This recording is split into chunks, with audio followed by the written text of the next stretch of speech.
సార్వత్రిక ఎన్నికలకు ఇంకా కొన్ని రోజులే ఉన్నాయి. ముచ్చటగా మూడోసారి ప్రధాని పదవి చేపట్టాలని తహతహలాడుతున్నారు మోదీ. ఎన్నికల్లో గెలిపే లక్ష్యంగా దేశవ్యాప్తంగా సుడిగాలి పర్యటన చేస్తున్నారు.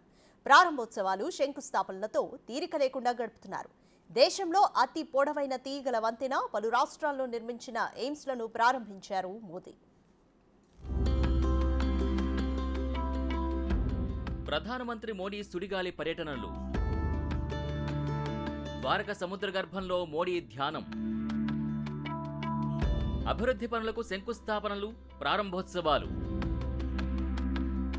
దేశంలోనే అతి పొడవైన తీగల వంతెనను ద్వారకలో ప్రారంభించారు మోడీ. 2.3 కిలోమీటర్ల పొడవున్న దీనికి సుదర్శన్ సేతు అని పేరు పెట్టారు.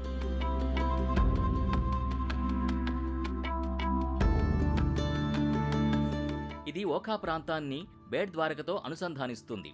ద్వారకాధీశ్ ఆలయ సందర్శనకు వచ్చే యాత్రికులకి ఇది చాలా ప్రయోజనకరంగా ఉంటుంది.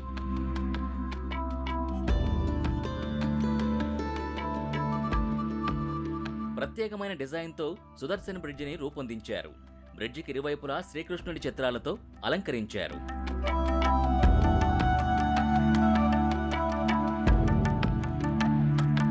ఫుట్పాత్ పైభాగంలో సోలార్ ఎనర్జీ ప్యానెల్స్ ని ఏర్పాటు చేశారు. దీని ద్వారా 1 మెగావాట్ విద్యుత్ ఉత్పత్తి అవుతుంది.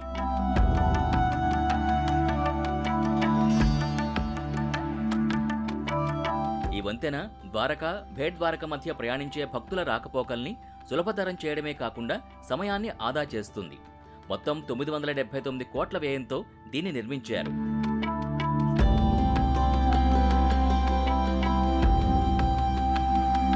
వంతెన ప్రారంభానికి ముందు ప్రధాని మోడీ ద్వారక మందిరాన్ని దర్శించుకున్నారు.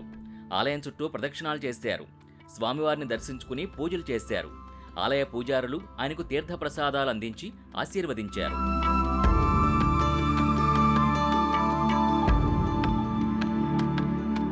ద్వారకలోని శారదాపీఠాన్ని ప్రధాని మోడీ సందర్శించారు. పీఠాధిపతి మోడీకి రుద్రాక్షమాల బహూకరించారు. పీఠాధిపతిని మోడీ సన్మానించారు. అనంతరం ప్రత్యేక పూజలు చేశారు.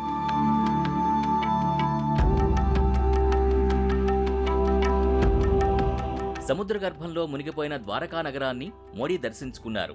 నీటి అడుగులోకి వెళ్లి ద్వారకా నగరంగా ప్రచారంలో ఉన్న ప్రదేశంలో పూజలు చేశారు. ఇందుకోసం ఆయన స్కూబా డైవింగ్ ద్వారా సముద్ర జలాల్లోకి వెళ్లారు.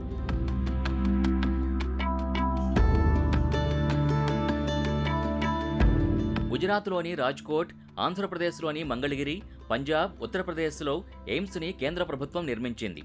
వీటిని రాజ్కోట్ నుంచి వర్చువల్గా ప్రధాని జాతికి అంకితం చేశారు.